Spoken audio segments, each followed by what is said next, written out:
E aí, pessoal, tudo bem com vocês? Estamos iniciando nosso capítulo 7, que trata dos sujeitos de direito internacional público, as organizações internacionais. Nos nossos últimos capítulos, nós falamos sobre o Estado enquanto sujeito de direito internacional público e todas as repercussões dos representantes do Estado, dos órgãos do Estado, na representação dos seus interesses perante a sociedade internacional. A partir de agora, nós vamos falar sobre um outro sujeito de direito internacional público, que são as organizações internacionais interestatais. Primeiro nós vamos falar um pouco sobre a teoria geral, depois nós vamos falar, talvez na próxima aula, sobre a Organização das Nações Unidas, que é a principal das organizações internacionais interestatais, ou se não a principal, a que tem maior representatividade mundo afora. Ok? O que são as organizações internacionais interestatais, pessoal? São entidades que são criadas e compostas por estados soberanos por meio de tratado ou de um outro instrumento jurídico que tem natureza de tratado e são dotadas de aparelho institucional permanente e de personalidade jurídica própria e são formadas com o objetivo de tratar de um interesse comum por meio da cooperação entre os seus membros. Então, quando os estados na sociedade internacional percebem a necessidade de conjugar seus esforços, de conjugar suas ações a respeito de um determinado tema, a respeito de uma determinada ação perante a sociedade internacional, elas vão manifestar essa vontade de estarem acordadas em termos institucionais através da criação de uma organização internacional interestatal. É como se fosse uma empresa, como se fosse uma sociedade empresária, onde diversas pessoas que têm interesse comum, geralmente no capitalismo é o interesse de gerar riqueza, de buscar o lucro, essas pessoas resolvem formar uma empresa e essa empresa vai ter a personalidade jurídica própria, independente da personalidade jurídica das pessoas físicas que compõem essa sociedade empresária. As organizações internacionais interestatais funcionam mais ou menos sobre essa mesma lógica. São estados soberanos, como se fossem as pessoas físicas numa sociedade empresária, que vão abrir mão de parte de sua soberania em favor da personalidade jurídica de uma organização que vai ser criada através de um tratado que na sociedade empresária faz às vezes de um contrato social, por exemplo, e aí esses estados vão se conjugar em cooperação internacional com outros estados que têm o mesmo interesse e eles vão construir essa organização internacional para perseguir, para buscar, para promover esse interesse perante a sociedade internacional. Então, são grupos de estados que têm objetivos comuns e se reúnem sob a forma de uma organização internacional interestatal que é regida por um instrumento jurídico próprio, por um tratado próprio que revela o estatuto dessa organização internacional, e assim eles vão juntos perseguir, através de todo o aparelho institucional permanente dessa organização, os seus objetivos comuns perante a sociedade internacional. Ok? Uma observação importante: as organizações internacionais têm personalidade jurídica própria de direito internacional público. Isso significa que eles são sujeitos de direito e de obrigações na ordem internacional, independentemente da atuação dos Estados-membros. Então, as organizações internacionais interestatais, elas são sujeitos de direito e de obrigações independentemente dos estados que a criam, porque os estados apenas emprestam a sua vontade, emprestam o seu desejo de conjugar os interesses na sociedade internacional em favor da criação de uma organização internacional. Então, após criada essa organização que tem personalidade jurídica própria, ela vai responder por seus direitos e obrigações perante a sociedade internacional. As organizações internacionais podem, de maneira autônoma, celebrar tratados.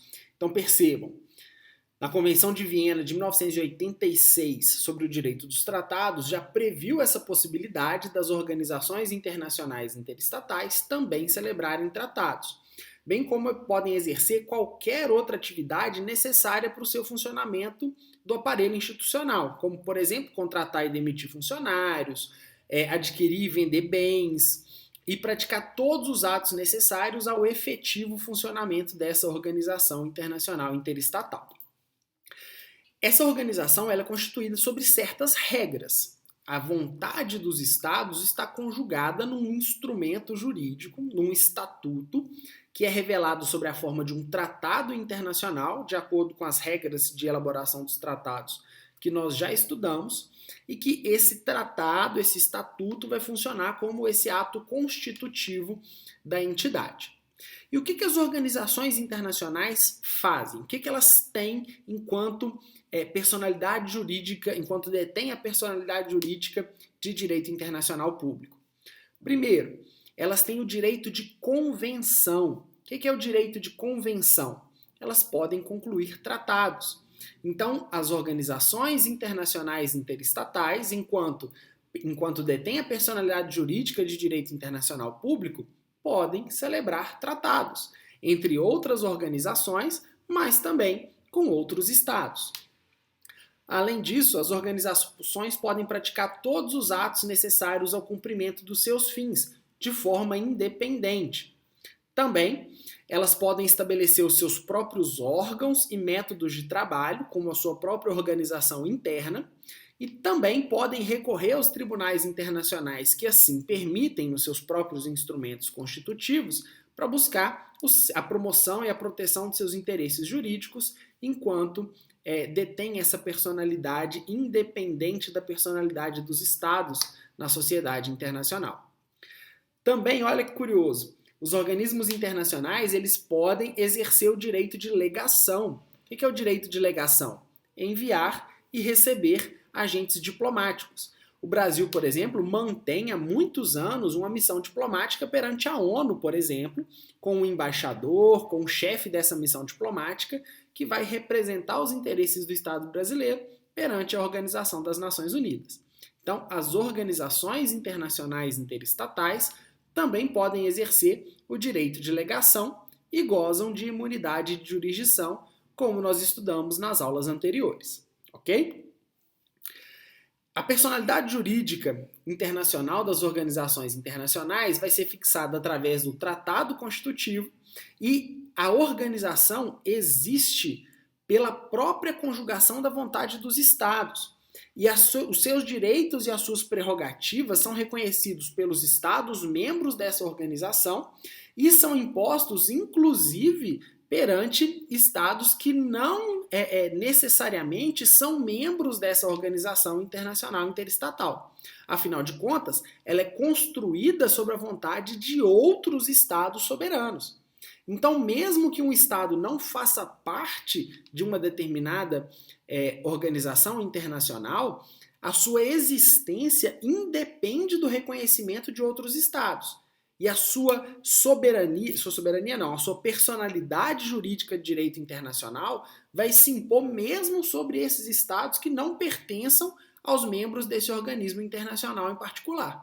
Então, a existência da Organização Internacional Interestatal decorre da vontade soberana de outros estados e independe do reconhecimento de outros estados para que seja a sua existência verificada, seja a sua existência possível dentro da sociedade internacional, ok?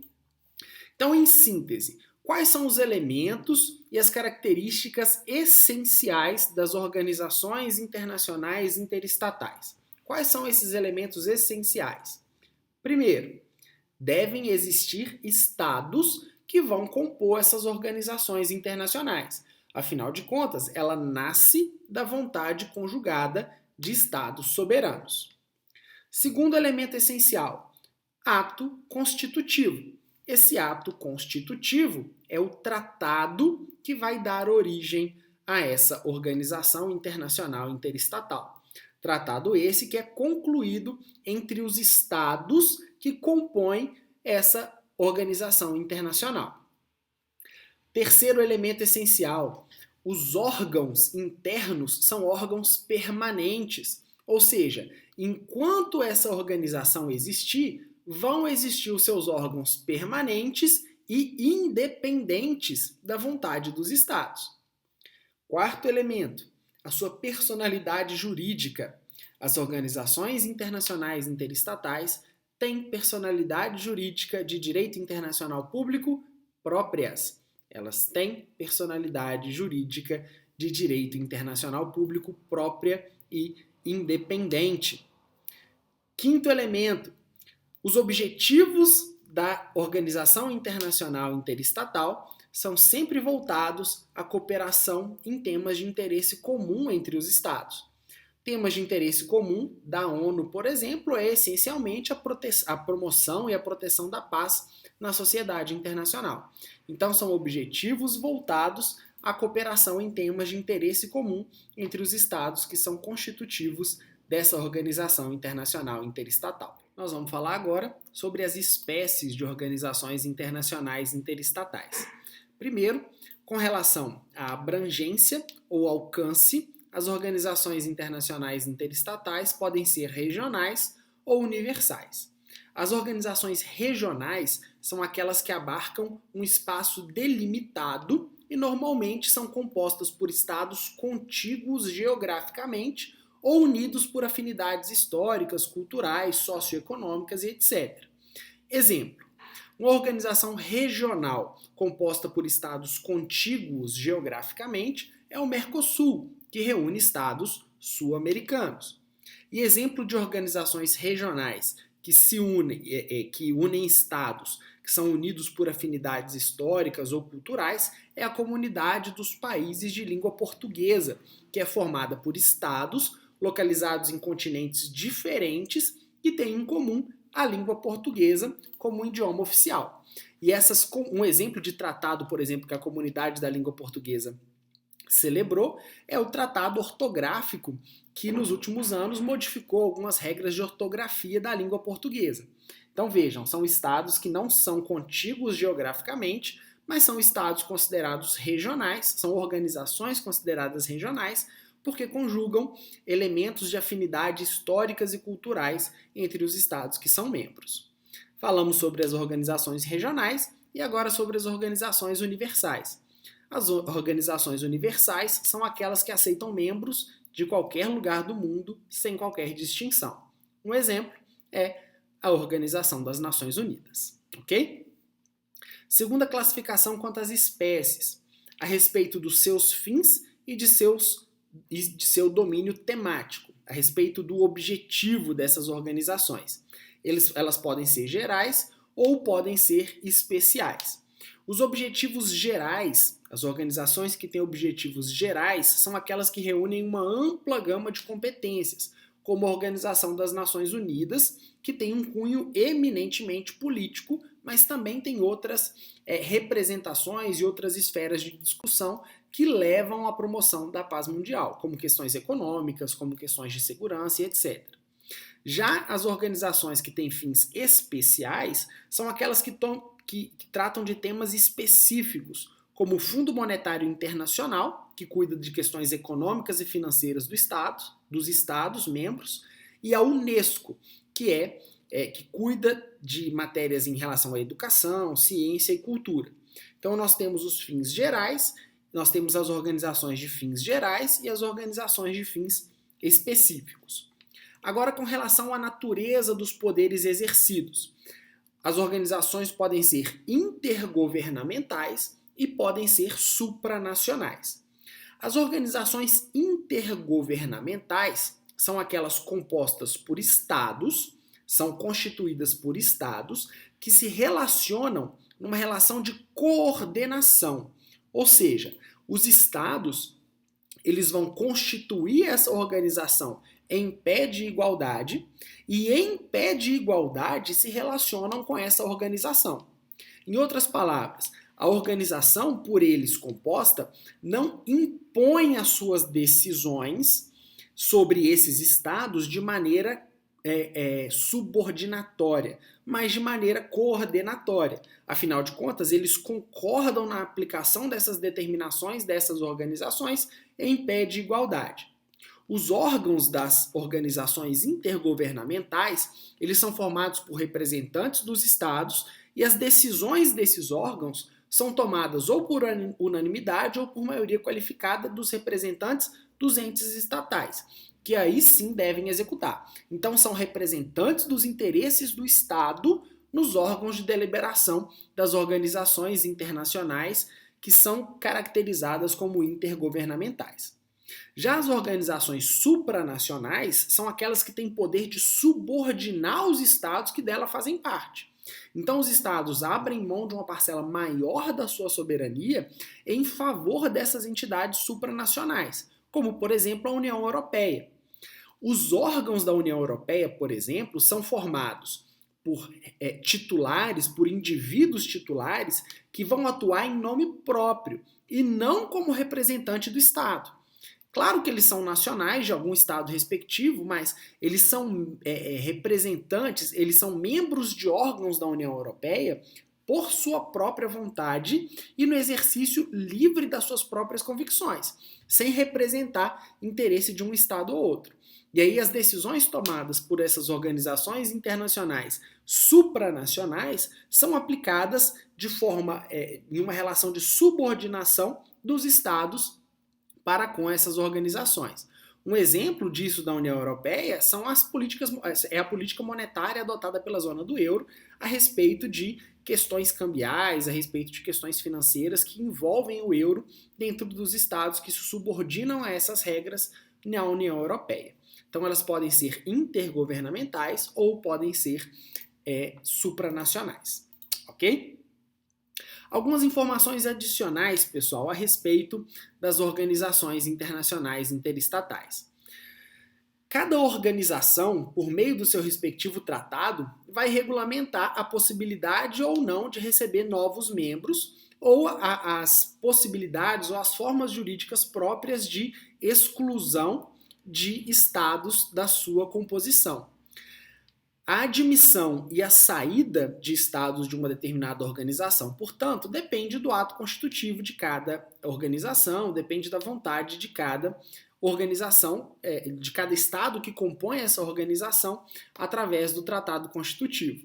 E é também no tratado que vão constar os requisitos e as formas de saída dos estados membros de uma determinada organização. Essa saída pode ser voluntária, através da denúncia, como nós já estudamos, ou expulsão, caso os estados preencham alguns dos requisitos tratados naquele ato constitutivo que vão constituir uma obrigação de expulsão de um estado da sua organização. Claro que a expulsão é a exceção da exceção. Devem existir no tratado constitutivo outras regras de sanção aos estados que violam as disposições do ato constitutivo. Segunda observação, quando se cria uma organização internacional, no ato constitutivo deve haver a delimitação do local de instalação. O local de instalação é o estado que vai abrigar a sede daquela organização internacional interestatal. E essa disposição a respeito do local de instalação deve existir no Tratado Constitutivo para que esse Estado que recebe ele possa concluir um acordo de estabelecimento da sede para fins de verificação de imunidade de jurisdição dos agentes diplomáticos, dos estados que fazem parte dessa organização e que, portanto, exercem o seu direito de legação ou direito de enviar e receber agentes diplomáticos na representação dos interesses do Estado e assim por diante. Então, o local de instalação é onde o organismo vai estabelecer a sua sede. E esse local é estabelecido no tratado e depois é concluído um acordo de sede com esse Estado que vai receber para fins de verificação de temas como a prerrogativa dos funcionários, a proteção dos representantes dos Estados e etc. Mas é possível também que a organização, dependendo de seus objetivos e de seus interesses, possa estabelecer representação em outros estados que não os estados membros daquele tratado específico. Ok? Então, a sede, por exemplo, de uma instituição pode ser estabelecida em um terceiro estado. E última observação quanto ao financiamento. Cada organização vai definir as formas pelas quais vai financiar as atividades dessa organização. O modo mais comum de financiamento é a cotização. Cotização é o pagamento de uma contribuição, em valor, claro, ou anual ou mensal, para a manutenção das atividades dessa organização, que normalmente corresponde à capacidade contributiva de cada ente estatal, isso verificado no ato constitutivo, no tratado que constitui essa determinada instituição. Pessoal, vou projetar duas notícias aqui para vocês que mostram um pouco dessa questão do financiamento das organizações internacionais. A primeira notícia é de outubro do ano passado, que fala que a ONU cobra dívidas internacionais. O Brasil precisa pagar 5 bilhões de reais que deve à ONU. Então vejam que as organizações internacionais são sustentadas pelos seus estados, os estados que fazem estados que são membros dos tratados constitutivos. Então vejam que as organizações são sustentadas pelos estados e que em alguns estados, em algum momento da história, vão acabar devendo valores internacionais. O Brasil deve, nessa segunda área econômica, nessa notícia, em outubro de 2019, 5 bilhões de reais aos organismos internacionais, dos quais quase meio bilhão, mais de meio bilhão, eram devidos, na época, à ONU. E é interessante mostrar aqui que o Brasil ele tem ciência desse compromisso, desses valores que são devidos às organizações internacionais e que, oportunamente, o pagamento seria efetuado. Claro que todos os países do mundo têm dificuldade de arrecadação em algum momento, e isso não é nenhum absurdo. Isso acontece da mesma forma como às vezes a gente atrasa as contas em casa, também o país atrasa as contas perante as suas obrigações na sociedade internacional. E também não é exclusividade desse governo, isso acontece há muitos anos. Só estou mostrando para vocês que esse financiamento é o que sustenta essas organizações internacionais, ok? Uma segunda notícia, que teve repercussão há poucas semanas, foi a suspensão das contribuições dos Estados Unidos à Organização Mundial da Saúde. De maneira rápida, só quero mostrar para vocês uma fala do presidente Trump a respeito do financiamento dos Estados Unidos à Organização Mundial da Saúde. Ordeno ao meu governo que suspenda as contribuições para a OMS enquanto reveja sua conduta para determinar seu papel e sua grave má gestão e encobrimento da propagação do coronavírus. Então vejam que também a OMS é dependente financeira dos estados que são membros. Então é isso, pessoal. Espero que tenham gostado da nossa segunda aula da quinzena e até a próxima aula.